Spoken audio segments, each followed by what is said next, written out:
Muito bem, como disse no começo aqui do Estúdio CBN, nossa convidada hoje aqui no Estúdio CBN é Rachel Maia. Ela está lançando o livro Rachel Maia, Meu Caminho até a Cadeira número 1. É esse livro que eu estou mostrando aqui para quem nos acompanha no Globoplay, ou então no YouTube, no Twitter, no site da CBN. Sai pela Globo Livros. Rachel Maia, bem-vinda aqui à CBN, ao Estúdio CBN. Boa tarde, tudo bem? Olá, Fernando. Olá, ouvintes CBN, tudo ótimo. Graças ao bom Deus. Muito bom. Bom, esse é o seu primeiro livro, Rachel. Por que decidiu contar a sua história? Na verdade, Fernando, essa é a minha primeira biografia, né? Relato da minha história. Mas eu já tive presente em alguns livros que falam sobre outros presidentes e CEOs, provavelmente uns 3 ou 4 de biografias curtas de CEOs, mas de alguns em conjunto. Este é o meu primeiro. Fernando, para fazer esse primeiro eu tive que ter quase 1 ano de análise aí para poder ter coragem de dividir todas as minhas alegrias e as minhas misérias. Então foi isso. Então, como é que foi esse processo de escrita? Eu quero saber mais. Porque você revê, você claro revisita... Que todo mundo quer saber muito mais, né? Você revisita muito da sua história, intimidade, trajetória de vida. Como é que foi? Fernando, eu resolvi compartilhar para empoderar. Sabe, o dividir para somar foi mais ou menos essa a ideia quando eu comecei a escrever, a rascunhar. E aí eu comecei a voltar nos meus diários. Eu sempre fui uma pessoa diário-oriented, sabe? Eu sempre fui muito orientada, muito... Pela manhã eu acordo, faço ali minha rotinazinha, faço os meus planos, e aí à noite eu vou lá e dou uma olhada no que eu consegui, o que eu não consegui, e volto pro dia seguinte, mas sempre contando uma história de cada bullet que eu ponho no meu dia. E aí eu tenho quase uma mala, Fernando, de histórias que eu acumulei. E aí, um belo dia, numa tarde, tomando uma champanhe aí com algumas amigas, celebrando um acontecimento histórico das mulheres empoderadas, e aí me cutucaram: Rachel, por que não livro? Por que não relatar a sua biografia? Aí eu peguei e respondi muito de bate-pronto. Falei, cara, porque a minha história é muito, muito simples, a minha história é muito igual à tua, Fernanda, igual a muitos brasileiros, da grande maioria, com a diferença que eu cheguei na cadeira número 1, que eu planejei, caí, ralei o joelho e procurei outras alternativas, contei com aliados. Isso tudo para mim foi muito importante, mas ter a força, né, de colocar tudo isso em um livro, ter a coragem de colocar tudo isso num livro, para mim foi algo disruptivo ao extremo, porque eu não achei que eu estava preparada. E aí eu comecei a minha análise. E aí eu fiz a minha análise, chorei muito. Foi muito bacana que eu desabafei muita coisa que eu escrevia nos meus diários, mas não tinha coragem de repetir nem para mim mesma. E aí foi dessa forma que eu iniciei a minha história para compartilhar com o mundo, porque eu não quero que a minha história fique só no Brasil, eu quero compartilhar com todas as pessoas, não apenas mulheres, mas todas as pessoas que acreditam que a sua história ordinária não pode se tornar uma brilhante história também ordinária. Ordinária, quando eu digo, é na simplicidade, né? Então, sim, a minha história simples também pode fazer chegar na cadeira número 1. Eu vou querer saber mais sobre esse choro, está na nossa pauta aqui, mas a Nadédia está com a gente e tem mais perguntas aqui. Rachel, no livro a gente vê como a sua criação foi levando a sua trajetória, e eu quero te ouvir sobre a sua família, seu Antônio e Dona Maria, conhecida como Preta. Quem são eles? Desculpa, quem está perguntando? Oi, aqui é a Nadédia. Nadédia, prazer, viu? Obrigada pela pergunta. Você perguntou sobre a minha base, Nadédia, sobre o meu esteio. Minha família é a minha base, meu pai e minha mãe. Você falou seu Antônio e a Dona Maria, a gente conhece seu Antônio e a Dona Pretinha. Então, o seu Antônio e a Dona Pretinha, pais de 5 mulheres, 2 homens, eu sou a mais nova dos 7. E meu pai e minha mãe sempre nos instigou a estudar. né? E eu lembro que meu pai falava, olha, filha, conhecimento é poder. Eles podem tirar qualquer coisa de você, menos o teu conhecimento. E para completar isso tudo, meu pai, ele sempre também nos ensinou, meu pai e minha mãe, né, que foi a pessoa que esteve muito próxima de nós, eles sempre nos ensinaram a ver o copo meio cheio, né? Se tinha a oportunidade de ver ele meio cheio, meio vazio, a dificuldade da vida deveria ser vista como oportunidade. Então, essa é a minha criação, essa é a forma que seu Antônio e a dona Preta, que tiveram 7 filhos, mais 2 primos, sempre tinha 11 pessoas lá em casa de final de semana. Minha mãe sempre ajudou a complementar a renda através de faxina, através de bolo, através de costura. Ela fazia tudo que podia para poder complementar a renda e, no final da história, comprar aquele pernilzinho do final de ano, né, aquele presente do Dia das Crianças, ou simplesmente um ovo de Páscoa. Então, é isso que eu aprendi lá em casa e esta é a minha base maior, seu Antônio e a dona Preta. Eles são de Minas e vieram para São Paulo tentar trabalho? Sim, como é que foi eles são de Minas. Que lugar? Meus pais são originários de Minas, numa cidade bem pequenininha chamada Entre Rios de Minas. E aí eles vieram para... Meu pai veio e já iniciou na VASP, ficou 33 anos na extinta Aviação Aérea de São Paulo e ficou lá, iniciou como faxineiro e saiu de lá como supervisor. E minha mãe, sim, com certeza, veio com meus avós tentar também a sorte grande na cidade, né? E trabalhou, minha avó fez muito trabalho de faxina, minha mãe também, e foi essa história. Eles vieram sim para cá, Fernando, tentar a sorte grande. É isso. Bom, você ressalta em diversos momentos o fato de ser uma mulher preta, periférica, mãe de 2 filhos. Sara Maria e Pedro Antônio. E que se tornou CEO de grandes marcas de luxo no Brasil e no mundo. Por que é importante, Rachel, tonificar isso? Eu vou repetir, Fê, o que eu falei no início, mas não de forma prolixa, mas só para que as pessoas entendam que o simples também pode ser um presidente. O simples também pode ser um conselheiro. O teu olhar pode se diferenciar daquilo que estava tão acostumado por uma falta de pluralidade ou simplesmente abrir o escopo de uma forma inesperada e quase que olhando o além daquele que seu mundo, aquele ciclo imediato que você sempre tão acostumado como líder, aplicou. Então, olhar desta forma que a Rachel também e outras pessoas, muitas pessoas, que é a grande maioria, né, de histórias simples como a Rachel, pode contribuir para a transformação e assim inovar. É esta a ideia, o principal aí da história. O simples também pode transformar e inovar. Eu quero aguçar, sim, sendo uma mulher preta periférica, mas aguçar outros tantos pretos periféricos e não pretos a ousar. Rachel, essa a ideia.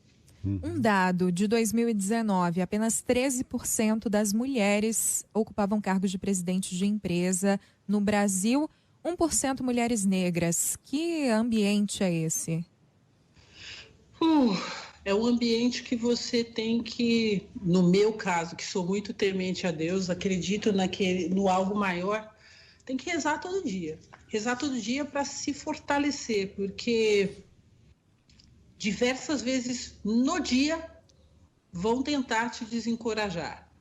Mas você não pode deixar com que o externo te defina. Você, com a tua base, com o seu conhecimento, que tem que se definir. Por isso que é muito importante. Conhecimento é poder. A gente tem que correr atrás de diversas formas do conhecimento. Através dos livros, através de mentoria, coach, análise. Isso tudo está contido no conhecimento. Porque o dia, como eu disse, ele é desafiador. Mas ele não pode ser maior do que o seu sonho, o seu desejo de vencer. Você relata, Rachel, inúmeros casos de discriminação, de racismo, de bullying no Brasil e também fora do Brasil. Eu vou reproduzir um aqui. Abre aspas. Uma vez estive na Suíça para apresentar os resultados da empresa em que trabalhava. E o fiz de forma tão espetacular, destacando os 2 dígitos de crescimento. E ao final, um dos investidores veio até mim e falou: Rachel, olha esses números. Você nem precisa mais se considerar negra. O que você sentiu? Esse fato na Suíça foi muito emblemático na minha vida, que eu tinha certeza que eu não queria ficar ouvindo aquilo de forma repetitiva naquele momento que eu tinha chegado na minha vida.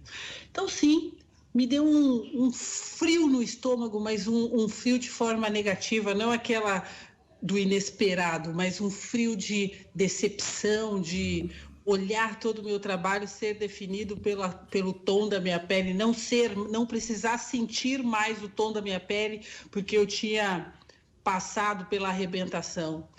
Eu, num primeiro momento, eu primeiro digeri tudo aquilo que estava acontecendo, e no segundo momento eu sempre fui conhecida como Rachel After Party, ou seja, a Raquel que sempre fica depois das convenções de eventos e vai depois tomar uns drinks com aquela galera que sempre tá vindo... Prazer, Fernando e Nadédia. E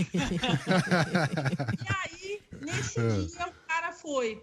Ele nunca ia, mas nesse dia ele foi. E aí ele falou, Rachel, a gente esperava alguma coisa mais, tipo, expansiva, porque você é uma pessoa muito expansiva, você é uma pessoa super, welcoming, sempre abraça tudo, as diversidades, as dificuldades. Eu falei, então, cara, todas as vezes que vocês me chamaram aqui para a Europa para eu puxar investimento para o Brasil, eu não deixei em nenhum momento de ser a mulher preta e representando o Brasil. Por que agora, no momento de ser ovacionada, premiada, reconhecida, eu não precisava sentir mais nada daquilo que me definiu? Então, e aí ele realmente fez até um statement para toda a empresa, enaltecendo a diversidade. Mas aí, sabe quando o momento passou? Passou. Então, passou o momento de ser celebrado naquele instante, mas serviu para mim como um momento de olhar e falar assim, cara, não são eles que me definem, é o meu conhecimento que me trouxe até aqui. Então, essa página eu defini virar sozinha. Muito bem. Rachel, eu queria te ouvir sobre ser mãe, ser uma mãe que é uma CEO. Que desafio que tem isso aí? Vou falar, como diria minha mãe, é babado e confusão. Olha, é desafiador, porque a mulher é muito cobrada, aqui vou falar da América Latina, porque é onde eu já tive em vários países, vários momentos de negócio. A mulher é muito cobrada e, ao mesmo tempo, no universo corporativo, não reconhecida. Então, você tem que fazer 2, 3 vezes, muitas vezes melhor, para poder ser ouvida. Diversas vezes, mesmo como líder principal, as pessoas olhavam para muitas vezes meu vice-presidente ou um diretor que estava comigo, olhava assim, ela é sua secretária, alguma coisa. As pessoas têm dificuldade de enxergar a mulher como líder maior. Como você muito bem disse aí dos percentuais de 2019, 13% perto de uma população que representa 51%, 1% perto de uma população que representa 56%. Demograficamente não bate os números. Então, é isso. Ser mulher, ainda no Latinoamérica, em especial no Brasil, representa ser guerreira todos os santos dias. Ter que provar todo instante que você é boa o suficiente para estar ocupando aquela cadeira. E como humana, às vezes a gente cansa. Às vezes a gente não está naquele pique de ficar provando para tudo, para todos. Então, isso tudo tem que ser tem que servir de exemplo para uma transformação cultural. É chato você ficar cobrando toda hora a pessoa para ela se provar. Não é bom. Então, ser mulher no corporativismo deve ter a conotação de transformar pluralidade e inovar através deste olhar maternal que a mulher carrega naturalmente. E não simplesmente ser cobrada ou questionada por que você está sentada na cadeira número 1. Estou sentada na cadeira número 1 porque eu mereço, porque eu tenho conhecimento, porque eu trouxe diferenciais, porque eu fiz a coisa acontecer, Mas estar intrínseco naquilo que você entrega. Não necessariamente você tem que levantar a voz, falar com que as pessoas entendam que você está ali por isso. Olha o resultado. Olha o resultado, onde entra a pluralidade, traz crescimento. Os números dizem, eu não estou pedindo para falar algo fictício. E caso você não acredite nos números, faça por um bem social. É correto dar o direito da escolha, não do impositivo. Então, nós temos que dar o direito das pessoas, não apenas no gênero, escolher. não o que a sociedade o impôs, mas aquilo que ele luta e galga todos os dias para fazer com que o sonho vire realidade. Ainda nessa história de ser mãe e ser CEO, tem uma passagem do livro que você fala, se não me engano, sobre a segunda gestação, não estava muito planejado, não era planejado, você tinha acabado de entrar numa empresa nova, não me recordo o nome agora, e aí você acabei de entrar na empresa, tô grávida, acho que é uma situação que várias mães vivem.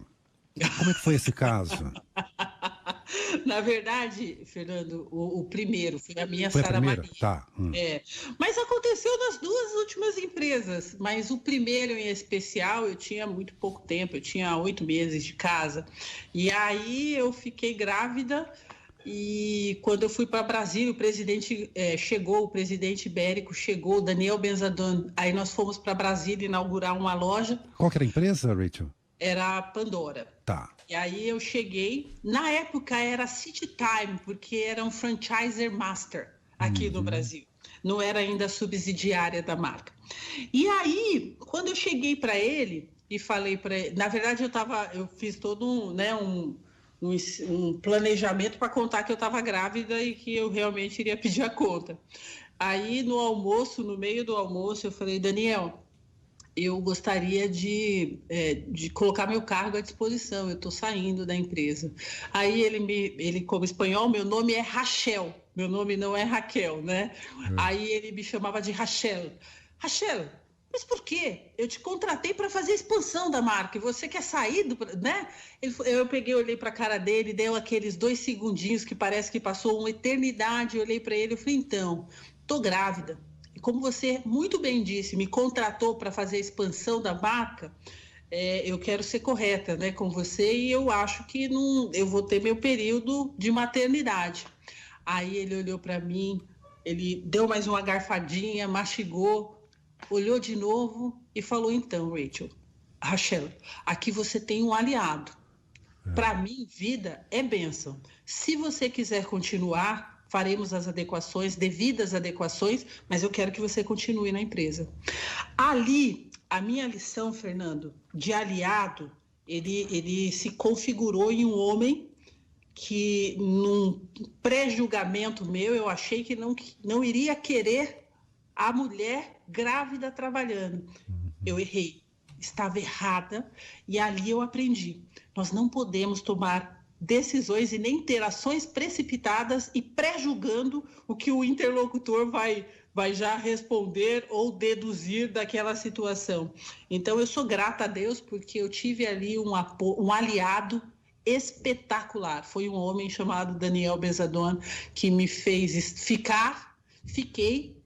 Tive um período de maternidade, de licença maternidade mais curto, por escolha da Rachel, mas organizei um berçário ali do lado da minha sala, tirava meu leite, amamentava. Eu fiquei 20 dias, 30 dias e assim eu me organizei e assim eu fiz a coisa acontecer naquele momento.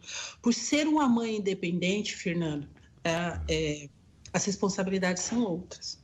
Né? Então, simplesmente falar, putz, Rachel, que absurdo, né? Você não ter tirado seu período, seu gozo de maternidade. Aquela foi uma decisão da Rachel por todas as responsabilidades que eu tenho na minha vida. E por isso, não me arrependo. Demais. Rachel, a gente tem passagens suas pelo exterior para a gente conversar. Então, queria te perguntar sobre a sua ida para o Canadá para estudar. Quando foi? Como é que foi? Então, para o Canadá, eu trabalhei 7 anos na 7-Eleven. 7-Eleven é uma rede de lojas de conveniência americana. Na verdade, é a maior rede de lojas de conveniência americana.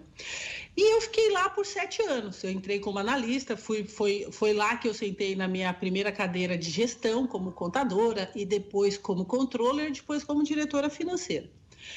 E ali eu entendia que eu fazia tudo bem o meu trabalho, muito bem executado, porque eu sempre fui demandante de um outstanding job. E quando eu entregava o resultado, eu não tinha capacidade de fazer toda a demonstração financeira para o presidente, porque eu não sabia falar inglês. Cara, aquilo foi me dando uma frustração, foi mexendo com o meu íntimo, com o meu eu. Eu peguei, juntei minhas coisas, falei com o presidente, falei com o vice, né, que eu estava indo embora aqui do Brasil, que eu ia estudar, porque para mim, até aquele momento, eu acho que eu já tinha chegado no meu último degrau daquele momento da minha história, sem inglês. E aquilo não estava fazendo bem para mim. Cheguei em casa, falei com meu pai e com a minha mãe. Meu pai ficou puto da vida comigo, porque a filha dele mais nova ia embora para o Canadá, mas ele não entendeu, não que ele não quisesse que eu fomentasse o estudo, não era nada disso, mas ter a filha dele tão distante. Então foi bateu essa insegurança tanto no meu pai e na minha mãe, mas minha mãe bateu insegurança e apoiou. Vai, filha. Meu pai ficou um tempo meio de bico, mas depois passou também, ficou tudo certo. Fui para o Canadá, fiquei um ano e pouco por lá, estudei, não sabia falar the book is on the table, não sabia nada, não sabia o verbo to be. Eu falava beautiful. No primeiro mês, minha mala foi, eu cheguei no Canadá, minha mala foi para o Texas, porque eu me embananei toda, não sabia falar inglês, fiquei por um mês. Quantos anos, Rachel? Peças íntimas. Quantos anos tinha? Eu tinha 28 para 29, alguma coisa assim. Eu aprendi inglês já na fase adulta, já tendo experimentado a liderança no universo executivo. Mas não foi impeditivo para mim, não, Fernando. Pelo contrário, eu não tive dúvida na questão do aprender. Eu tive receio na questão de ficar longe da minha família. Mas aí deu certo, porque minha mãe me apoiou muito, meu pai, depois de um tempo, ficou mais tranquilo comigo. Voltei do Canadá e já apliquei em empresas que eu pudesse aprimorar, continuar falando meu inglês. Aí eu fui para a Novartis. Aí eu fiquei por uns 5 anos e pouco lá, foi fantástico. Foi um momento onde eu exerci aquilo que eu havia aprendido com Suíça. Então foi bem bacana. Foi essa a minha história do Canadá. Fui para o Canadá aprender porque eu achei que faltava, aquele momento da minha vida, faltava o inglês. Muito bem, hoje nós estamos conversando com Rachel Maia, está lançando o livro Rachel Maia, Meu Caminho até a Cadeira número 1. Agora a gente vai ter que fazer um intervalo agora, mas antes, porque eu falei assim, passou por diversas empresas, eu queria que você rapidamente falasse quais são essas empresas. Claro, pode ser? Será um prazer, Fernando. Quais são? Eu passei pela 7-Eleven. Desculpa, fui estagiária do Banco do Brasil, passei por uma contabilidade, fiz 7-Eleven por 7 anos, depois fiz Novartis por 5 anos e meio, depois fiz Tiffany por 8 anos e pouco, depois fiz Pandora por 9 anos e pouco e por último, mas não menos importante, fiz Lacoste por 2 anos. Muito bem. Rachel Maia com a gente hoje, a gente faz aqui um intervalo, depois tem um repórter CBN e a gente volta a conversar com ela logo depois, não sai daí. Estúdio CBN.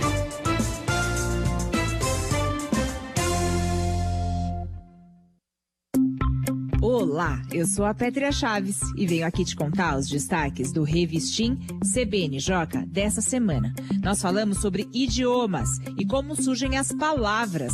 Você já pensou sobre isso? Como assim, Pétria? Novas palavras, tipo lockdown, home office?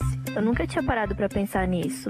Pois é, são muitas perguntas e curiosidades. A gente vai te contar tudo no Revistim CBN-Joca, toda quarta-feira, cedinho, no seu aplicativo de podcast e no site da CBN. Vem, eu espero por você. Revistim.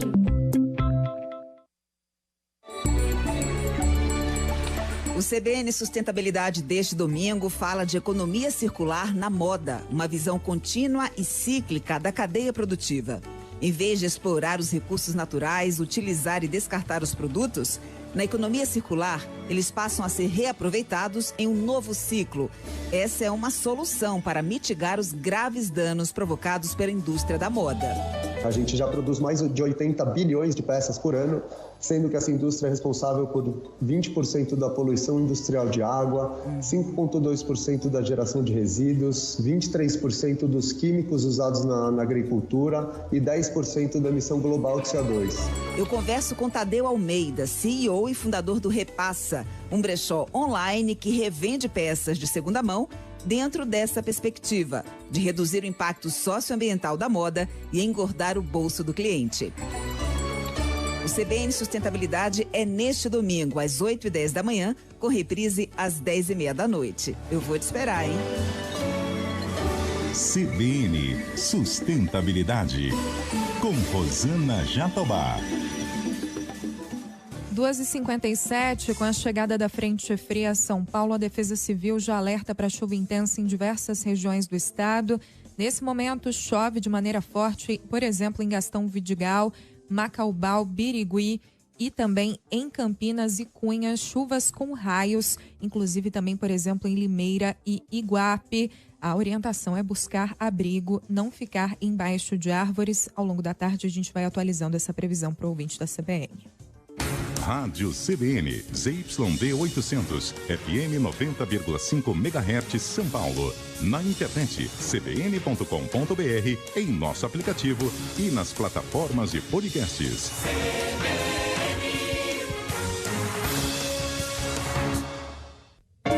Você é uma pessoa criativa? Todo mundo é criativo, ou pelo menos está criativo em vários momentos. Você não tem que ser permanentemente, cada minuto da sua vida criativo, mas é só você não bloquear. Novo episódio dessa semana do CBN Professional que já está disponível. Eu, Juliana Prado, converso com a Adriana Salles e o Tomás Gomes sobre assuntos do noticiário, como um ano de home office, a história da Gabi da turma E4 da FGV e também sobre criatividade e 8 passos que podem te ajudar nesse processo criativo. Tem muito mais a ver com você buscar referências e ter uma curiosidade genuína pela vida do que sair fazendo milhares de reuniões de brainstorm. O CBN Professional é uma parceria da CBN com a HSM e está disponível em todas as plataformas de áudio, no site e no aplicativo da CBN. CBN Professional, um conteúdo exclusivo para podcast. Um rápido alerta de estradas na Raposo Tavares. Tem trânsito intenso nos dois sentidos, entre São Paulo e Cotia, quilômetros 17 e 20. Por lá, tempo bom e boa visibilidade.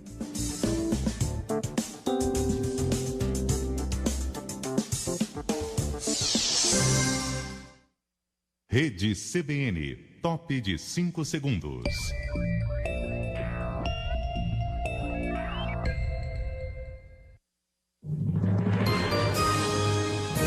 Repórter CBN. Oferecimento Bradesco Seguros. Com você, sempre.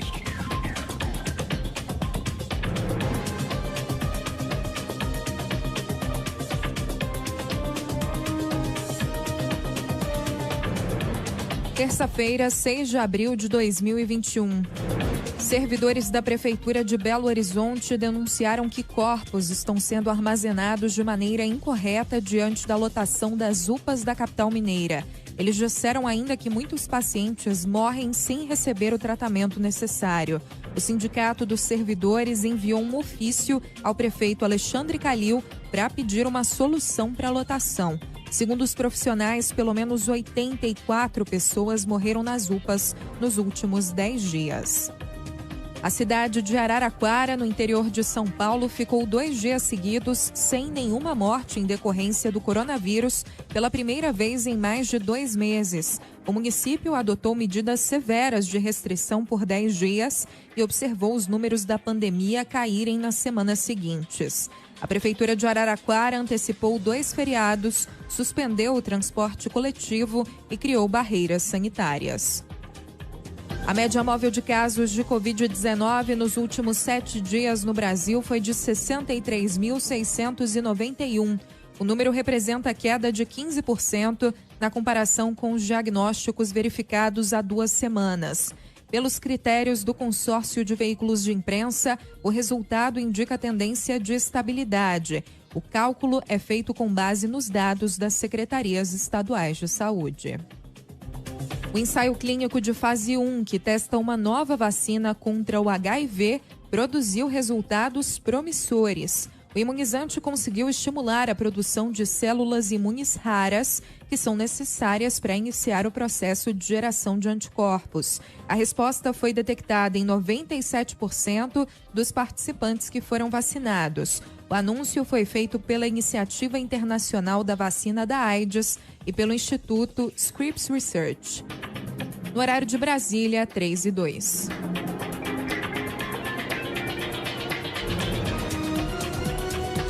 Repórter CBN. As principais notícias do dia a cada meia hora.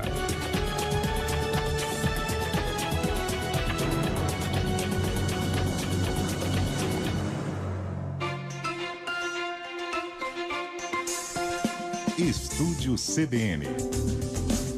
Apresentação: Fernando Andrade e Nadédia Calado.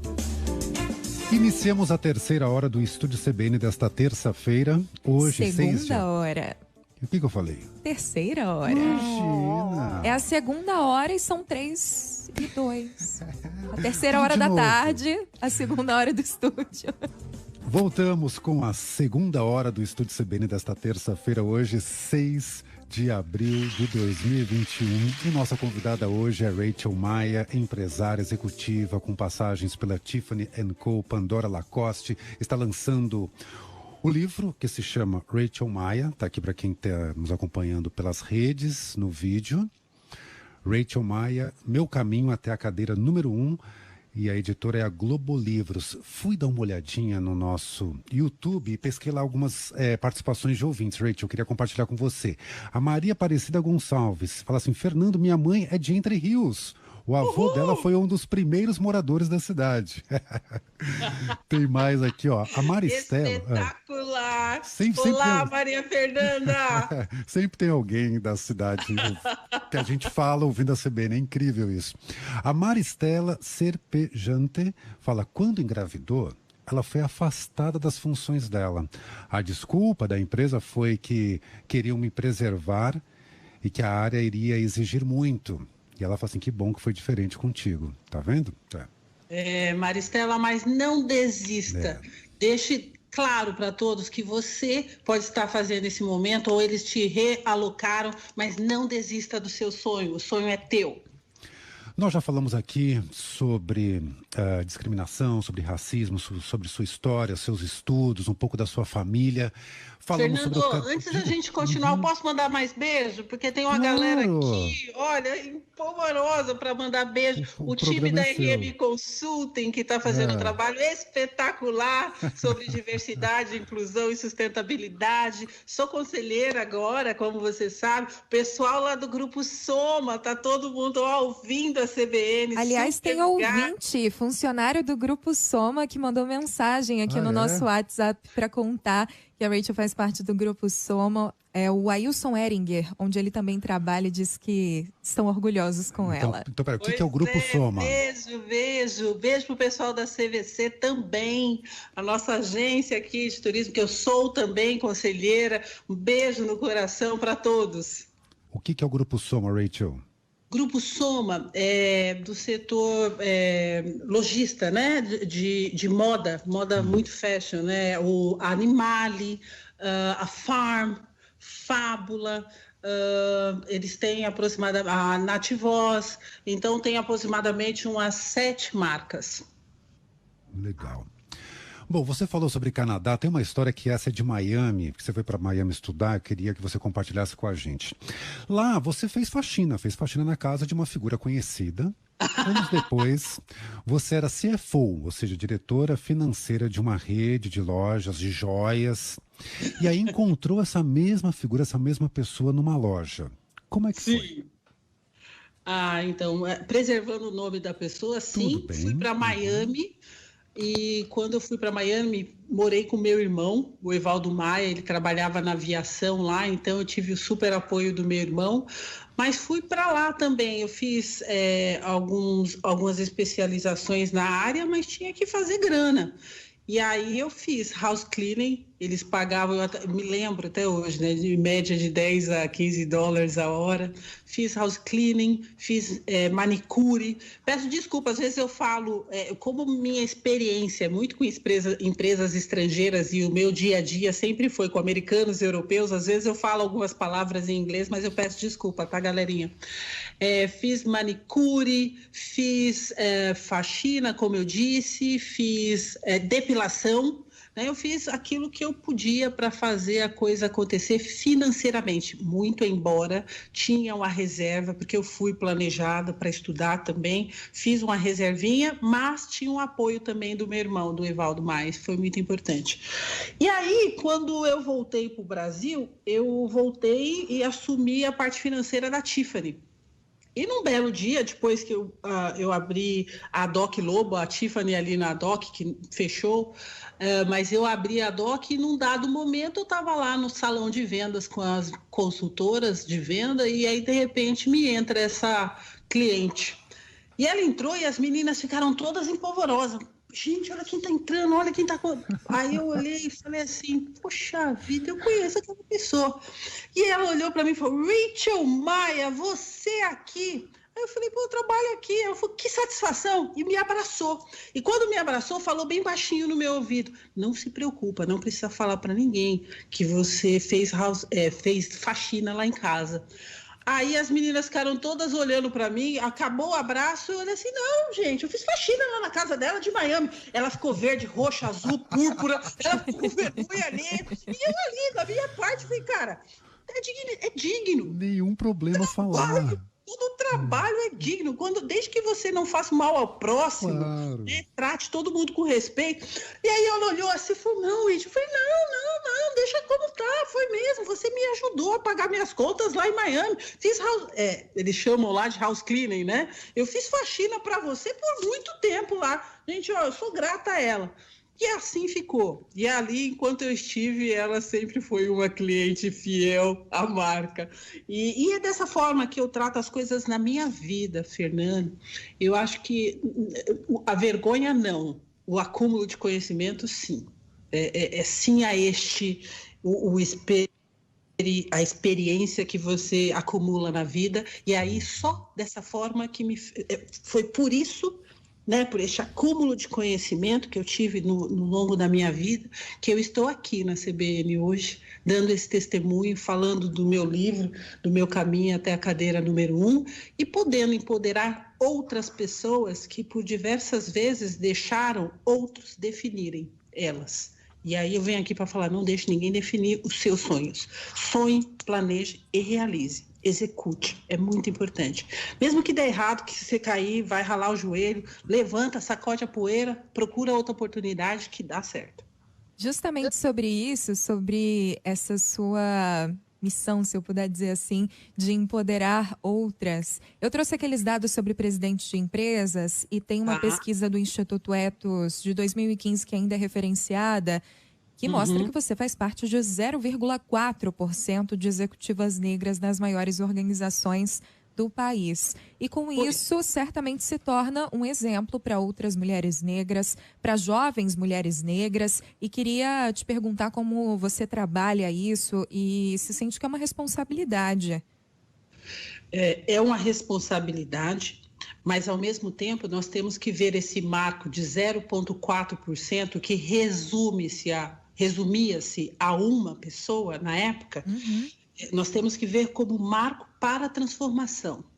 Não é possível que um país um grupo minorizado, não que seja a minoria, que representa 56%, possa ter apenas 0,4% de líderes sentando na cadeira de presidência. Então, nós temos que ver como marco e o que está sendo feito e cobrar por mudanças, e cobrar por ações. Primeira pessoa do singular, cobrar ações de transformação cultural tua, porque muitas vezes a gente aponta o dedo e não faz a lição de casa. Então, como você também está sendo inclusivo na tua vida, o profissional e o pessoal, eles se infundem num dado momento. Então, como você está sendo inclusivo na tua vida, com as rodas de amigos e ciclos mais próximos, como eles são diversos. Porque se também não tiver diversidade nos seus ciclos, desculpa, só levantar o dedo e falar, você não está fazendo a tua lição de casa e você está fazendo a sua lição de casa. Então foi isso. Então esse posicionar-se de uma forma um pouco mais clara e ampla, eu acho que dá clareza para as pessoas como elas vão tratar de fato a diversidade e a inclusão. Mas quero te ouvir mais sobre a juventude negra. O que percebe o que percebe neles? Por que trabalha isso de tentar encorajar, de encorajar essas figuras? Eu vou trazer mais dados estatísticos para todos que estão nos ouvindo. Mais de 75% das mães das periferias são mulheres pretas de pele retinta. A conta não está fechando. Então, essas mulheres têm que ser empoderadas, sim.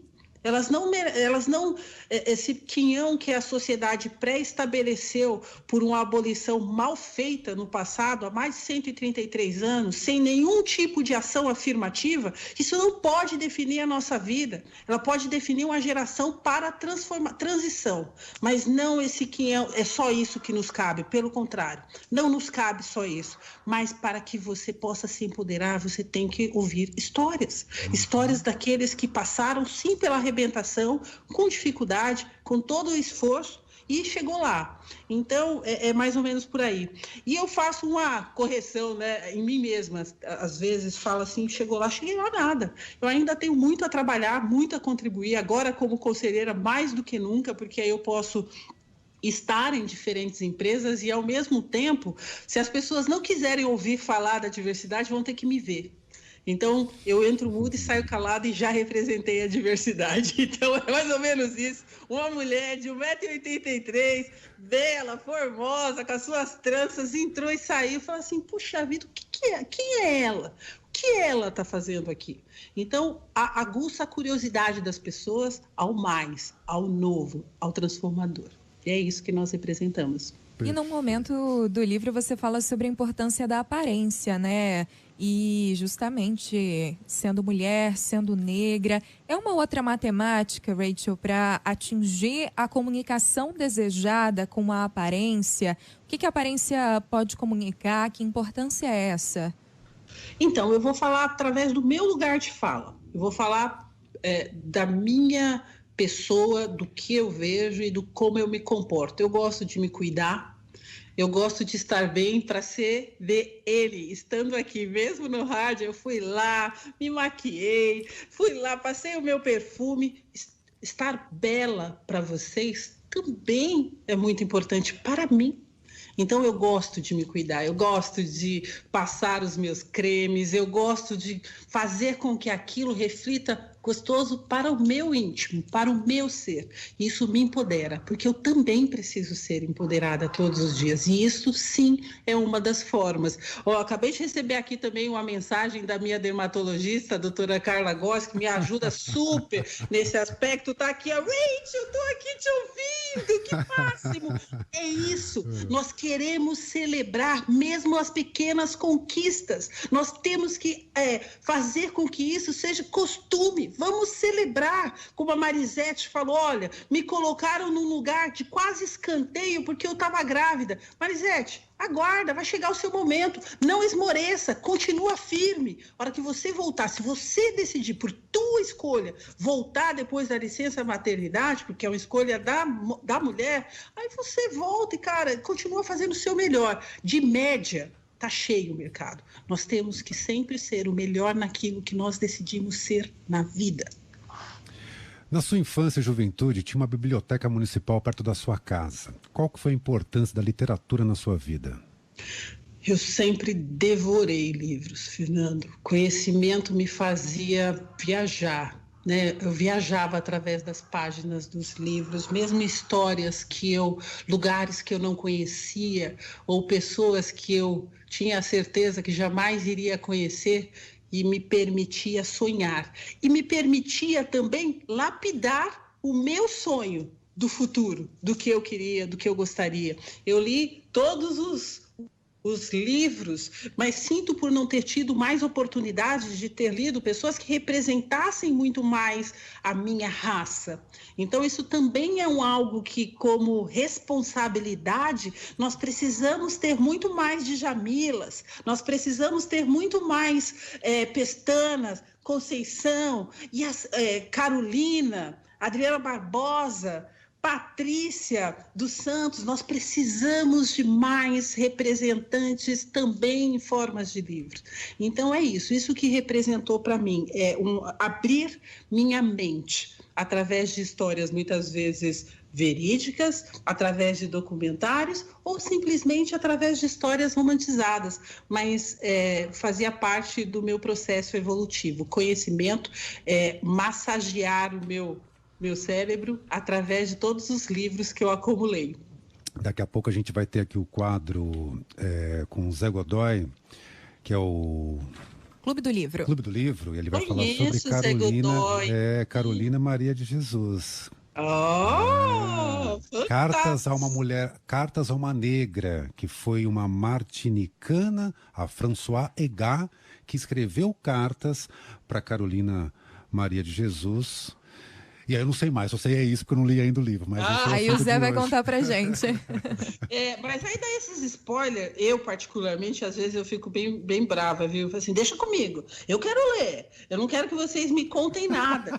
E aí eu fico assim, enlouquecida para pegar o livro e falar muito mais dessas mulheres que deixaram a sua história, uma Leila Gonzalez, sabe? Uma Angela Davis. Você pega o livro dessas mulheres, cara, você se loucura. Então, eu aguço, sim, todo mundo a ter um livro na sua cabeceira da cama. Tem que, explorar mais do que aquilo que você vê como dia a dia. Meu pai, muitas vezes, chegava o jornal, era de hoje, tá ótimo, mas se fosse outro jornal, tá tudo certo. E ele lia, ele queria ler notícias. E ele nos ensinou a ler jornal, revista, para entender e trazer conteúdo e saber conversar com as pessoas, saber dialogar, discutir o que está acontecendo fora daquele ecossistema que nós vivemos, né, da nossa casa, da nossa rua, do nosso bairro, e isso só através de muita leitura, galera. Rachel, você falou sobre se arrumar para estar com a gente aqui no rádio, agora também é rádio com imagens, né? Então, mais válido ainda. E tem aparições na TV, e foi capa de revista, que talvez ainda hoje seja o auge da aparição pública, né? E um espaço que por muito tempo foi reservado a um padrão ali, criado, um tipo específico de mulher, de aparência feminina. O que significou isso para você? Eu vou te devolver com a outra pergunta. O que é padrão? O que é definido pela sociedade? Isso tudo é muito importante nós nos questionarmos. Nós não podemos mais ser padrão no aspecto pré-definido. Né? Então, esse padrão de uma menina magrinha... Eu não sou magrinha, cara. Gente, olha, posso te falar? Eu ainda, graças a Deus, estou nos 2 dígitos dos meus quilinhos. Mas, com um sufoco. Só Deus e eu sabem o sufoco que está sendo para eu manter esses meus quilos. E assim por diante, nesse período pandêmico, meu Deus do céu, um dia sobe 1, no outro dia desce meio, aí depois no dia seguinte sobe mais 2. Mas com 1,83, né, Rachel? Então, pessoa... Nádia, é algo importante para mim. Eu venho, sim, para estar com as pessoas. Antes de vocês, eu estava com os meus clientes da JBS, né? Então, eu estava com eles e aí estava fazendo um trabalho. Eu falei, galera, daqui a pouco estou na CBN, hein? E é isso, é se cuidar, estar bem, ser... bem cuidada por você mesmo, para que você possa transmitir isso. E eu adoro me cuidar. Então, eu acho que pela segunda vez essa pergunta veio e eu afirmo, isso é um tipo de empoderamento para mim mesmo. Encontrou com Barack Obama. Estou mostrando a foto aqui para quem nos acompanha nas câmeras. Ó, que bonita. Ó, que mulher. Adoro, gente! Adoro o senhor Obama. Como é que foi? Como é que é? Qual foi a situação? Qual foi a circunstância? É um cara legal? Ô, Nádia, como é que pode falar que o Obama não é legal? Conta pra mim. Tenho certeza. Foi uma retórica. Impossível. Fui convidada, sim, por uma instituição financeira e pelo pessoal da Globo, né, eles que me convidaram a estar participando, e foi muito bacana que, num momento, eles me convidaram e eu fiz parte da fileira número 1. Né, e eu fiz parte também de um grupo muito seleto, não mais que 10, 15 pessoas, que puderam tirar foto, né, com Obama, mas com um ponto também a ser ressaltado, né, Fernando? Ser a única negra ali representando também naquela fila para poder tirar foto. É isso que eu não vejo como um lamento, mas eu vejo como uma necessidade de questionar nós precisamos e podemos trazer mais pluralidade.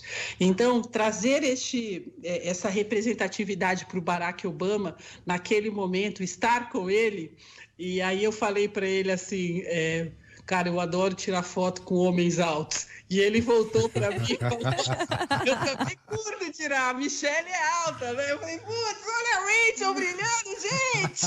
Foi espetacular! Fiquei sem tomar banho? Fiquei sem tomar banho!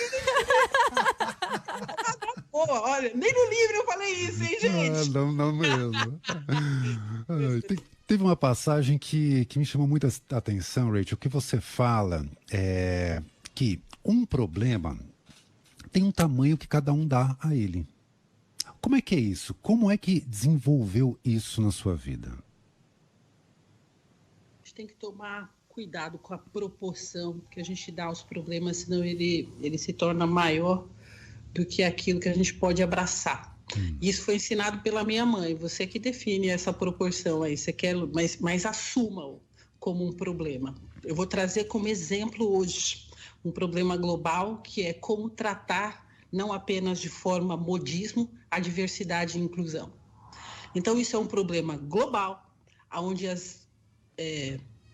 o mundo está tentando assimilar bem como se trata a diversidade e inclusão no grande guarda-chuva, né, do ecossistema, do ser sustentável, a ação de incluir sem ter que ficar aparando arestas.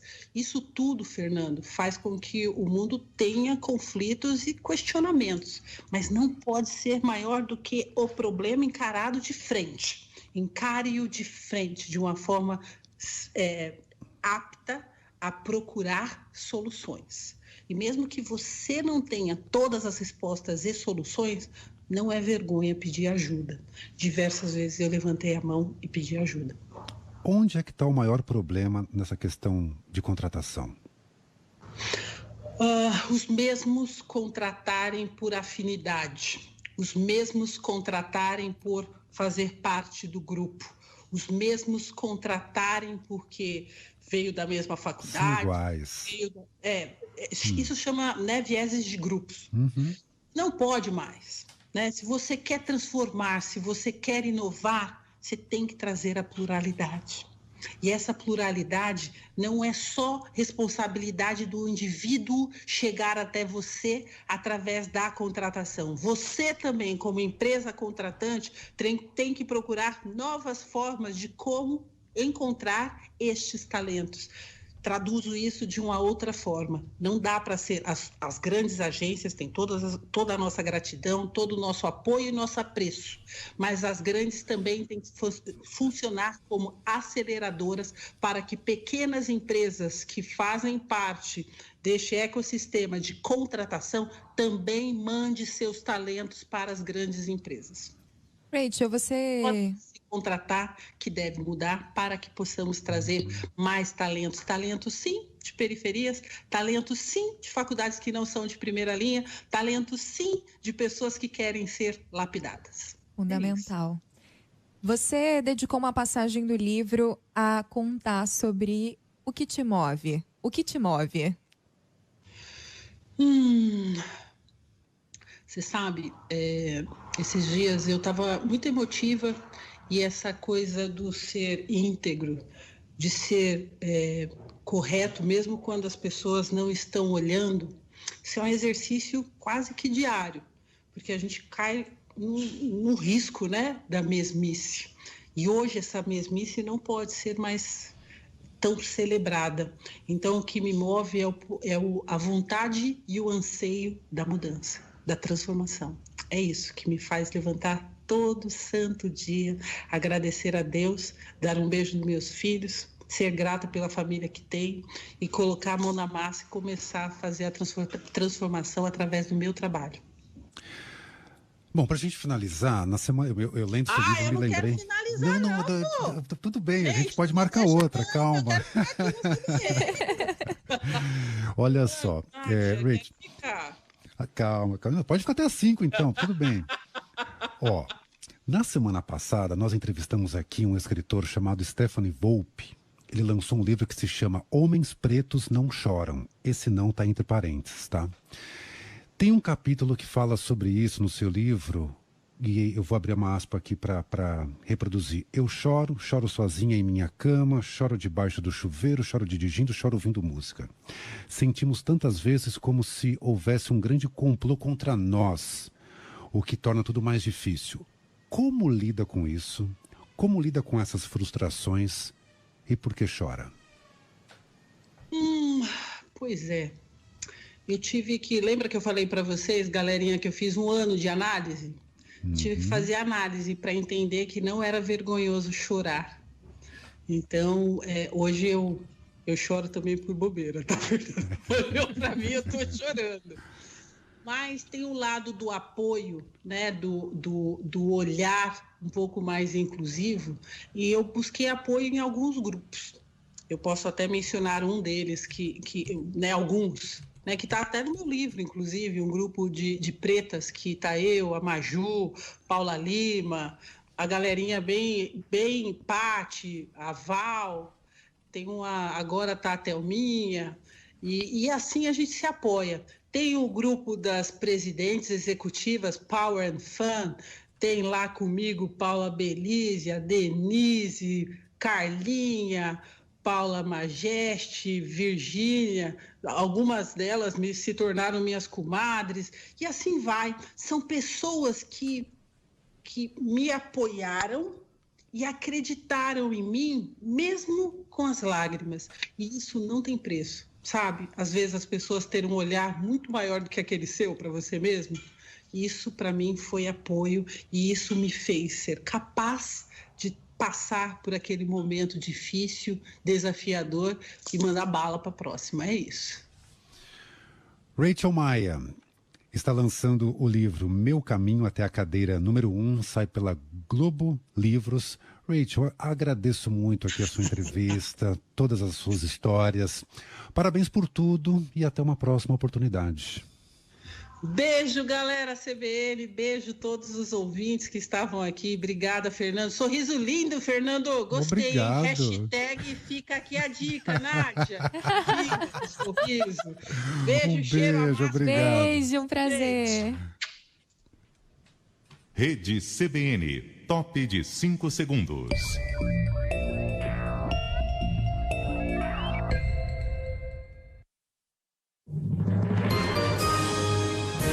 Repórter CBN.